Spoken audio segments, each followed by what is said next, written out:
பர்திமேயு சுவிசேஷ ஊழியங்கள் வழங்கும் நற்செய்தி நேரம். தேவ செய்தி பாஸ்டர் ஆர். அகஸ்டின். இந்த நாளில் உங்களோடு நான் பேசி வருகிறேன். கோல். ஏன்னா அன்னைக்கு கோலை குறித்து தெரியாதவங்க இருக்க முடியாது.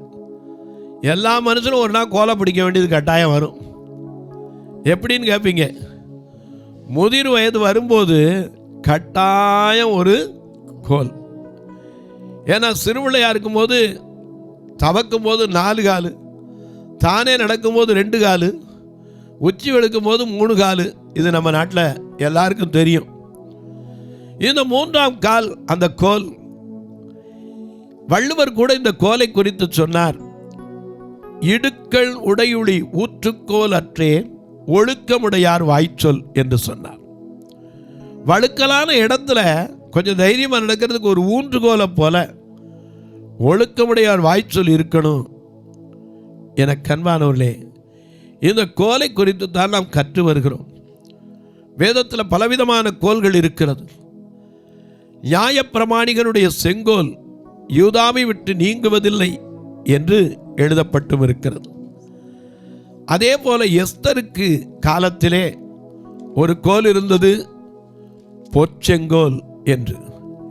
எண்ணாகமம் 17ஆம் அதிகாரத்திலே ஒரு கோல் இருக்கிறது, ஆரோனுடைய துளிர்த்த கோல்.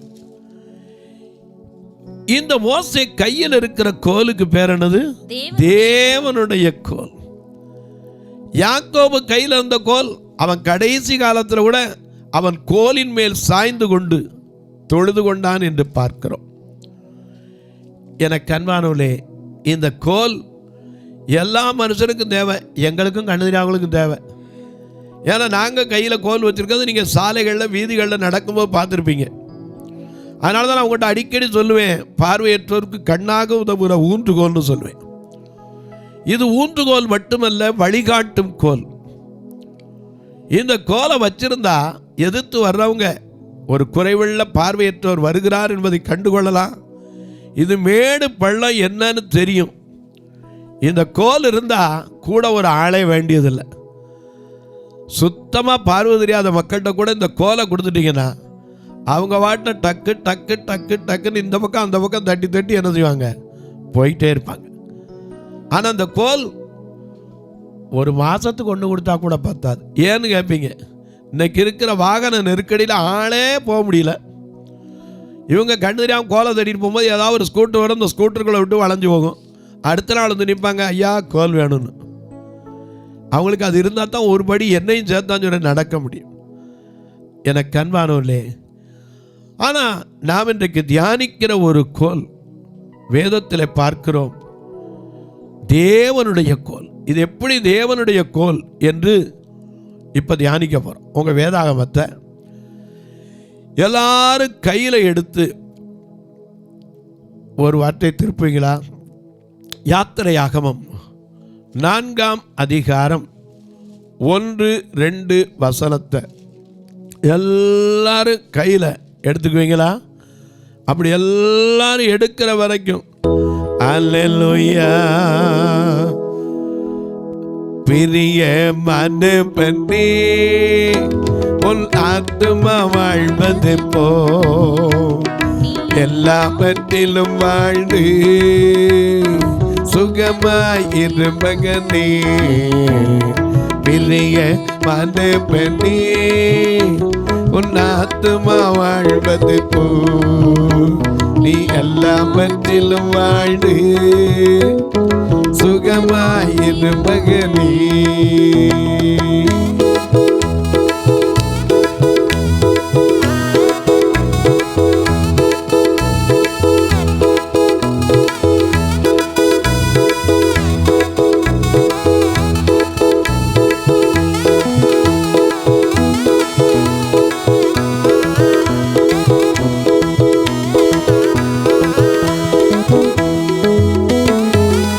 என்பது போராட்டமே, நல்லதொரு போராட்டமே. வாழ்க்கை என்பது போராட்டமே, நல்லதொரு போராட்டமே. ஆவிதனும் பட்டயத்தை, ஆவிதனும் பட்டயத்தை எடுத்து போராடி வெற்றி பெற, எடுத்து போராடி வெற்றி பெற. பெரிய மதபமே உல்லாத்தும வாழ்வது போ, நீ எல்லாவற்றிலும் வாழ்ந்து சுகமாயிரு மகனே. பெரிய மதபமே உல்லாத்தும வாழ்வது போ, நீ எல்லாவற்றிலும் வாழ்ந்து சுகமாயிரு மகனே.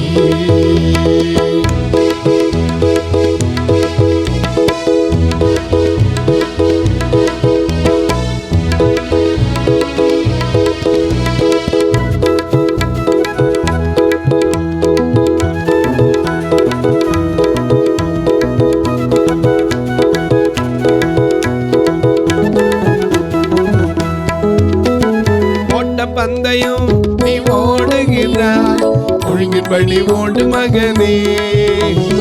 ஓட்ட பந்தயம் நீ ஓடுகிறாய், ஒழுங்கின்படி ஓடு மகனே. நெருங்கி வரும் பாவங்களை, நெருங்கி வரும் பாவங்களை உதறி தள்ளிவிட்டு ஓடு மகன், உதறி தள்ளிவிட்டு ஓடு மகளே. பெரிய மதபமே உல்லாத்துமா வாழ்வது போ, நீ எல்லாவற்றிலும் வாழ்ந்து சுகமாயிரு மகனே. எல்லாம் எடுத்திருப்பீங்க. யாத்திரையாகமம் 4ஆம் அதிகாரம் 1-2 வசனத்தை வாசிக்கலாம். அப்பொழுது மோசே அவர்கள் என்னை நம்பார்கள். ஆண்டவர் பல ஆதாரங்களை அவனுக்கு காமிக்கிறார். ஏன்னா அவன் சொல்றாரு, எப்பா நான் உன்னை விடுதலை ஆக்கிறதுக்கு அனுப்ப போறேன்ப்பா. அவன் சொன்னான், நான் திக்குவாய் ஐயா, மந்த புத்திக்காரன், மந்த நாவு உடல், மந்த புத்தி. என்னை யாரும் என்ன செய்ய மாட்டாங்க, நம்ப மாட்டாங்க. அவர் கேட்குறார், சரியா ஒருவேளை உனக்கு தரிசனமான கர்த்தர் யாருன்னு கேட்டால் நான் என்ன சொல்கிறது? அவன் சொன்னா, இருக்கிறவராகவே இருக்கிறேன்னு சொல்லுப்பார். ஏன்னா அவனுக்கு பல காரியத்தை சொன்னாலும் அவனுக்கு பலப்படவில்லை. ஏன்னா மன தைரியப்படலை.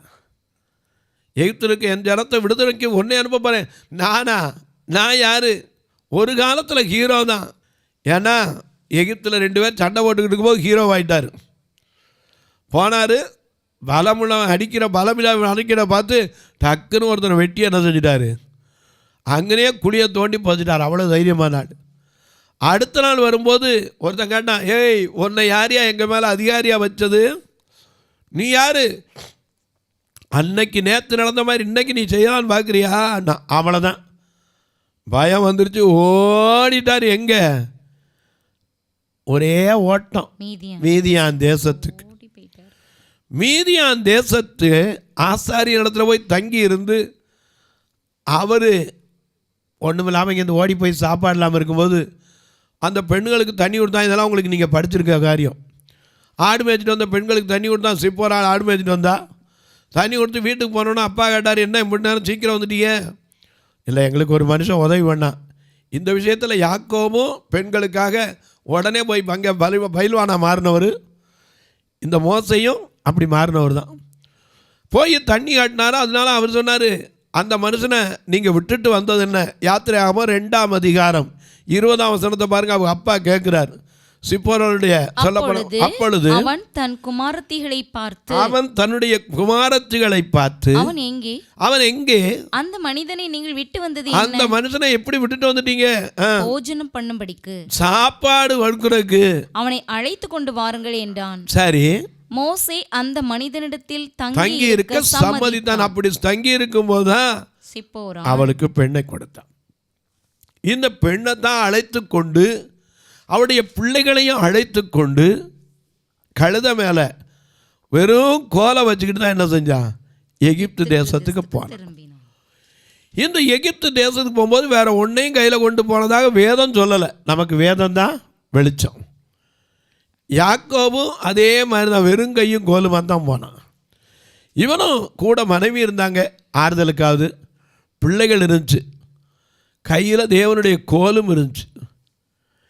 எனக்கு அன்பால் இந்த கோலை குறித்து தான் நாம் படித்து வருகிறோம். இந்த கோல் மோசேக்கு முதல் தேவன் அற்புதத்தை காண்பித்த கோல், அற்புதத்தின் கோல். ஏன்னா அவர் அற்புதமானவர், அதிசயமானவர். அதிசயமானவே ஆறுதல் தருகிறார், அதிசயமானவே ஆறுதல் தருகிறார். சர்வே வல்லவே சர்வே வல்லவே உண்டு சமாதானம் தருகிறார், உனக்கு சமாதானம் தருகிறார். ஒன்று சேர்ந்து நாம் துதிப்போம், சாத்தானை மிதிப்போம், தேசத்தை சுதந்தரிப்போம். ஒன்று சேர்ந்து நாம் துதிப்போம், சாத்தானை மிதிப்போம், தேசத்தை சுதந்தரிப்போம். நம் இயேசு நல்லவே, ஒரு போதும் கைவிடா, ஒரு நாளும் விலகிடா. நல்ல கவனிங்க, முதல்ல அவனுக்கு தைரியப்படுத்திய கோல். ஏன்னா ஆண்டவர் கேட்குறாரு, என்ன கேட்குறாரு? எப்பா அவன் வந்து நிற்கிறான் காலையில், அவன் சொல்கிறான் 4ஆம் அதிகாரத்தில், என்னை யாரும் நம்ப மாட்டாங்க, என் வார்த்தைக்கு யாரும் என்ன செய்ய மாட்டாங்க, செவி கொடுக்க மாட்டாங்க. கர்த்தர் உனக்கு தரிசனமானாரா? எப்படிப்பா தரிசனமாயிருப்பாரு அப்படின்னு சொல்லுவாங்கன்னார். உடனே கர்த்தர் கேட்கிறார், அவனை நோக்கி உன் கையில் இருக்கிறது என்ன என்றார். ஒரு நிமிஷம் கவனிங்க, ஆண்டவருக்கு கண்ணு தெரியாதா? தெரியும்.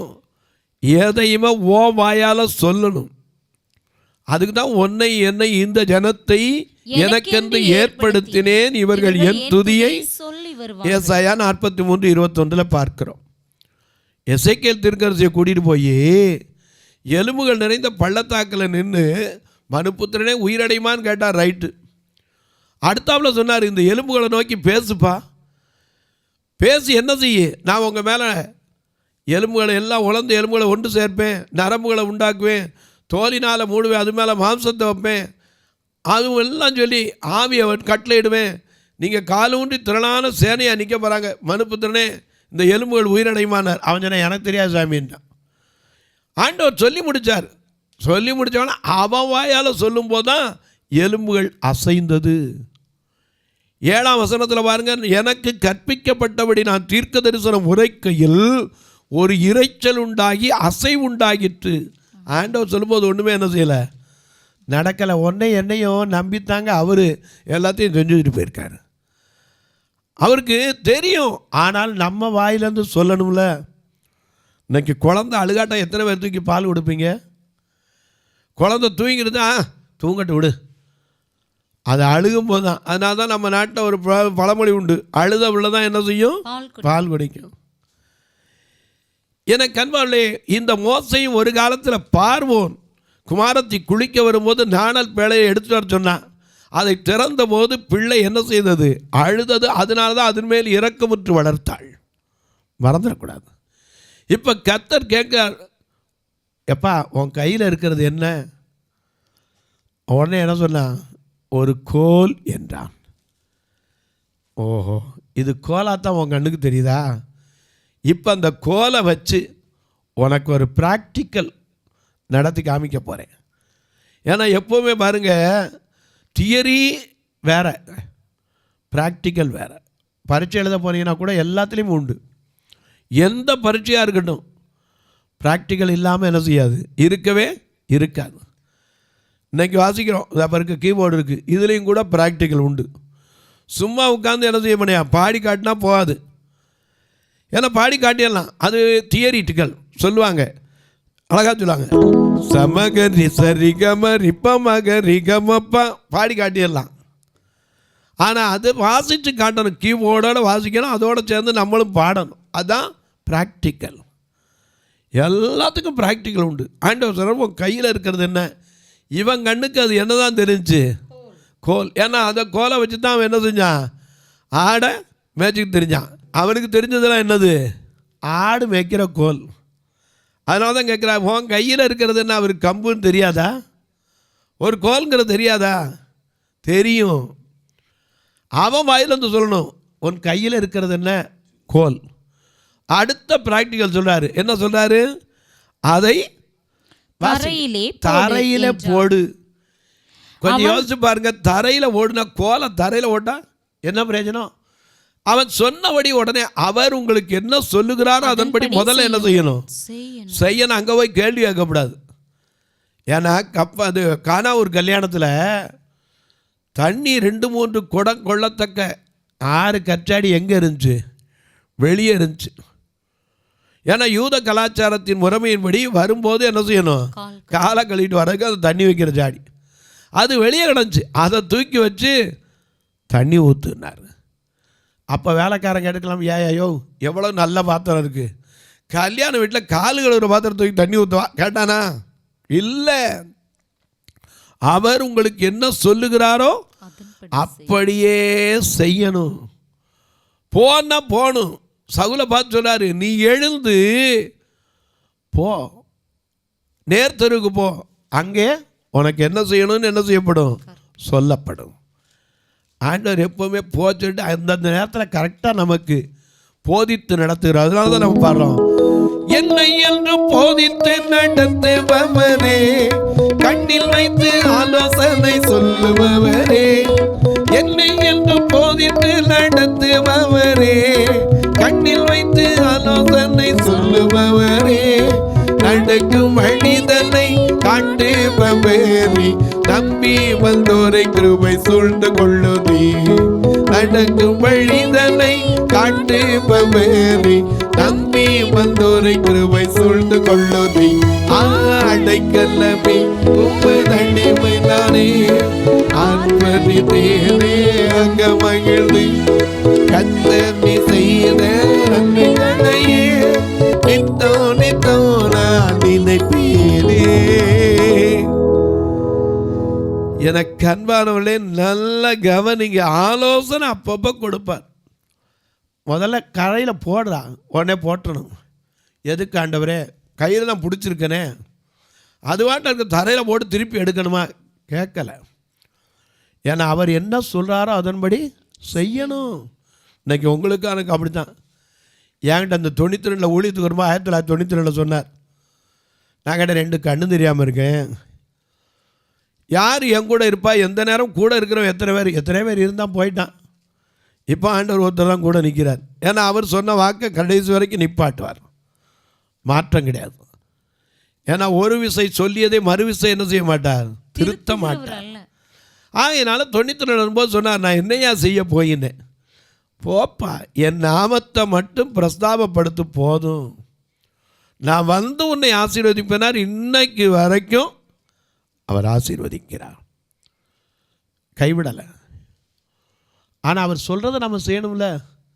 நான் அப்போ உட்காந்து என்ன செய்ய ஆண்டவர், உங்களுடைய நாமத்தை போய் யார்கிட்ட சொல்ல, எங்கே சொல்ல, எப்படி சொல்ல, யார் கேட்பா? இப்படி கேள்வி கேட்டுக்கிறதா ஒன்றுமே வந்திருக்க முடியாது.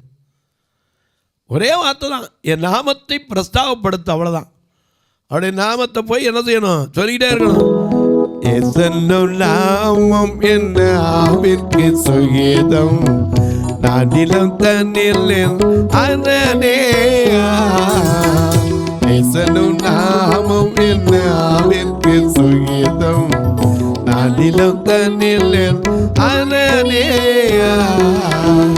தேனிலோ என்னை தேனிலோ என்னை வேண்மைக்கு அருமை, தேனிலோ என்னை வேண்மைக்கு அருமை, எசனும் நாமம் என்ன ஆவிற்கு சுகீதம், நாடிலம் தன்னில் அரணே.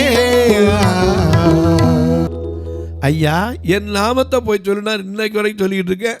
அவர் நடத்திக்கிட்டு தான் இருக்கார். மோசேட்ட கேட்டார், உன் கையில் இருக்கிறது என்ன? கோல். அதை கீழே ஓடு. உடனே கீழே ஓட்டா அது என்னாச்சு? சர்ப்பமானது. சர்ப்பமான உடனே மோசே அதற்கு விலகி ஓடினான். ஏன் விலகி ஓடுனா தெரியுமா? இந்த சர்ப்பந்தான் ஆதி மனிதனுக்கும் தேவனுக்கும் இருந்த அன்பை பிரித்தது. மறந்துடக்கூடாது. ஆதி மனிதனுக்கும் தேவனுக்கு இருந்த உறவை அப்படியே குலைச்சு போட்டது யாருதான்? இந்த சர்ப்பம். எனக்கு அன்பானுடைய இதை குறித்து தான் தீர்க்க தரிசனம் சொல்லப்பட்டது. ஆதியாகமம் 3:15 உனக்கும் ஸ்திரிக்கும் பகை உண்டாக்குவேன், உன் வித்துக்கும் அவள் வித்துக்கும் பகை உண்டாக்குவேன், அவர் உன் தலையை நசுக்குவார். இது நசுக்கப்பட வேண்டியது. அதனால தான் ஊரில் பாம்பு அடித்தா கூட சொல்லுவான் தலையை நசுக்குமா. தலையை நச்சுரு நல்லாமா. ஏன் தெரியுமா? அதில் தான் அங்கே என்ன இருக்கு? விஷம் இருக்கிறது. எனக்கு அன்பானவர்களே, அவன் பயந்து விலகி ஓடினது பாம்புக்கு பயந்து இல்லை, இந்த சர்ப்பத்தை குறித்து அவன் அறிந்திருப்பான். ஏன்னா அவன் சாதாரணமாக வரல, விசுவாசத்தினாலே பெரியவனான போது அநேக காரியங்களை வெறுத்தவன்.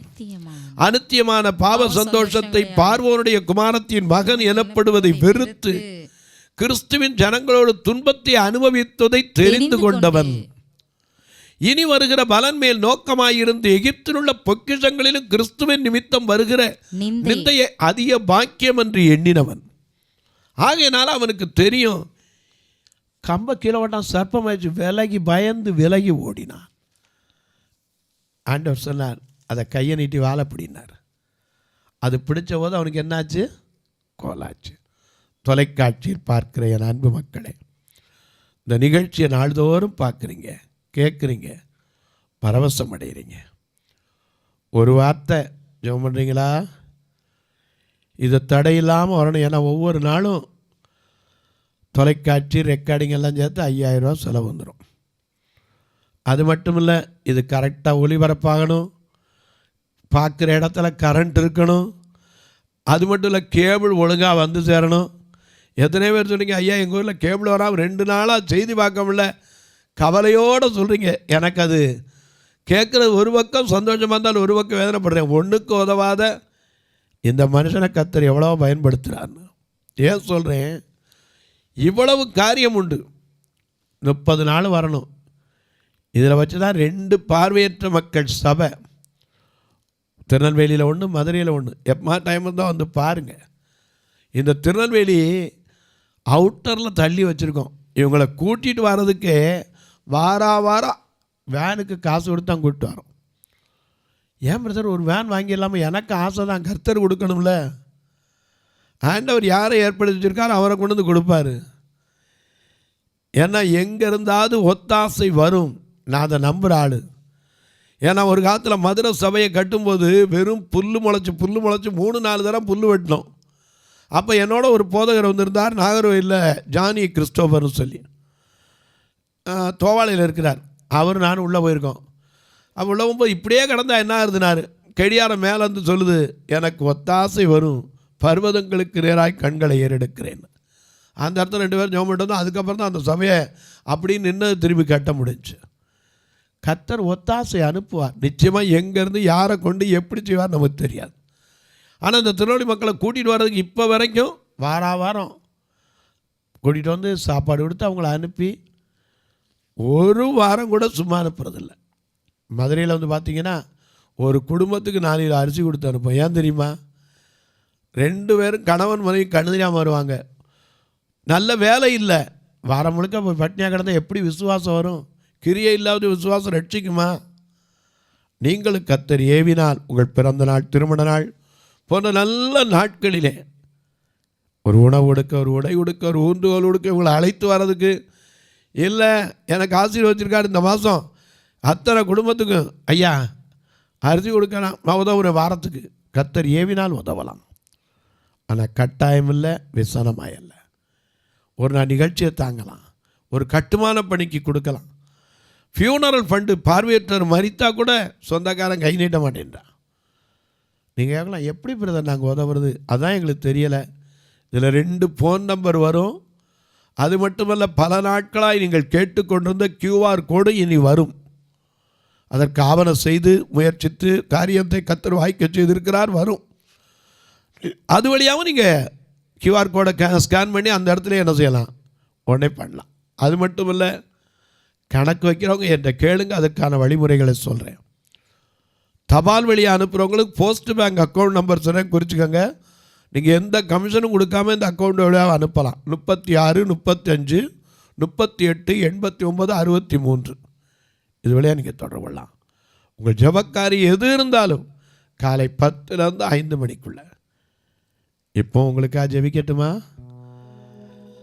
நல்ல பிதாவே, நன்றியோடு துதிக்கிறோம் சுவாமி. யாபேஸ் என்ற ஒரு மனிதன் ஜெபித்தானாம், ஆண்டவரே உம்முடைய கரத்தை என் மேல் வையும், என் எல்லைகளை பெரிதாக்கும், தீங்கு ஒரு நாளும் துக்கப்படுத்தாதபடிக்கு காத்துக்கொள்ளும் என்றானா. அவன் கேட்டுக்கொண்டபடியே கர்த்தர் செய்தார். இன்றைக்கு யார் யார் எந்தெந்த சூழ்நிலையிலே உம்மை நோக்கி பார்த்து கொண்டிருக்கிறார்களோ அவளை இந்த கோல் தேற்றட்டும் சுவாமி. எந்தெந்த நிலையிலே ஐயோ ஒரு நல்ல வேலை இல்லையே, என் தாய்க்கு நடக்க முடியலையே, என் தகப்பனுக்கு கால் செயல்படலையே, படுத்த படுக்கையா இருக்கிறார், என் கண்ணீர் விடுகிற அன்பு பிள்ளைகளுக்காக ஜெபிக்கிறேன். வயது முதிர்ந்த காலத்தில் பிள்ளைகளிலிருந்து கைவிடப்பட்டு இருக்கிற தகப்பன் தாய்மார்களுக்காக ஜெபிக்கிறேன். வியாதி படுக்கையில் இருந்து கொண்டு எத்தனை நாள் இந்த வியாதி எனக்கு ஒரு சுகம் கிடைக்காதா என்று ஏங்கி இருக்கிற உங்களுக்கும் உன் சுக வாழ்வு சீக்கிரத்தில் துளிர்க்கும் என்று சொன்னவர் சுகத்தை அனுப்பட்டும். திருமணமாகாத பிள்ளைகளுக்காக ஜெபிக்கிறேன். படித்து வேலையில்லாத பிள்ளைகளுக்காக ஜெபிக்கிறேன். ஒவ்வொருவருடைய எதிர்பார்ப்புகளும் கர்த்தர் நிறைவேற்றும். இந்த ஊழியத்தை தாங்குகிற, ஜெபிக்கிற, கொடுக்கிற எல்லா மக்களையும் ஆசீர்வதிங்க. ஆண்டவருடைய நாமத்தினாலே என் நிமித்தம் ஒரு கலசம் தண்ணீர் குடிக்க கொடுக்கிறவனும் அதன் பலனை அடையாமல் போவதில்லை என்று சொன்னீரே. இந்த ஊழியத்திற்காய் தன் கைகளை திறந்த ஒவ்வொருவரையும் ஆசீர்வதிங்க. வேதனைகளை மாற்றுங்க, விடுதலை கொடுங்க. இந்த நாளிலே, இந்த நிமிஷத்தில் எந்த வீட்டில் துக்கத்தோடு இருக்கிறார்களோ அவருடைய துக்கத்தை மாற்றுங்க. எந்த வீட்டில் இன்னைக்கு திருமண நாளை நினைவு கூர்ந்து மகிழ்ச்சியாக இருக்கிறாங்களோ இந்த வருஷம் அவர்களுக்கு ஆசீர்வாதமாக இருக்கட்டும். புதிய காரியங்களை செய்யுங்க. ஒவ்வொருவருடைய மனதில் இருக்கிற சொல்ல முடியாத வேதனைகளையும் பரிபூர்ணமாய் மாற்றுங்க. வானத்திற்கும் பூமிக்கும் சகல அதிகாரம் கொண்ட இயேசு கிறிஸ்துவின் ஈடு இணையற்ற வல்லமையுள்ள நாமத்தில் ஜெபிக்கிறேன் நல்ல பிதாவே, ஆமென், ஆமென். சபை ஆராதனை ஞாயிறு காலை 10 மணி முதல் 12 மணி வரை. இடம் பர்திமேயு சுவிசேஷ ஆலயம், அன்னை சத்யா நகர், இளமனூர் அஞ்சல், சக்கிமங்கலம் வழி, மதுரை மாவட்டம். பின்கோட் 625201 மற்றும் பர்திமேயு சுவிசேஷ ஜெப வீடு, flat number 107, Eden garden, Muthur, Tirunelveli. Pincode 627011. சிறப்பு உபவாச கூட்டம் ஒவ்வொரு மாதமும் 2வது சனிக்கிழமை காலை 10 மணி முதல் 1 மணி வரை நாகர்கோவில் YMCA ஹாலில் வைத்து நடைபெறுகிறது. மற்றும் ஒவ்வொரு மாதமும் 4வது சனிக்கிழமை காலை 10 மணி முதல் 1 மணி வரை திருநெல்வேலி புதிய பேருந்து நிலையம் அருகில் உள்ள கிரேஸ் ஹாலில் வைத்து நடைபெறுகிறது. எங்கள் எல்லா ஆராதனைகளிலும் கலந்து கொண்டு தேவனை மகிமைப்படுத்த அன்பாய் அழைக்கிறோம். உங்கள் உதாரத்துவமான காணிக்கைகளினால் இவ்வூழியத்தை தாங்க விரும்பினால் R Augustine, account number 5021364331, IFSC code IDIB 000B066, Indian bank, BP Kulam, Madurai. GPay number 9842181917, BGM ministries மற்றும் 9442559772, பிளைண்ட் மினிஸ்ட்ரீஸ் அகஸ்டின்.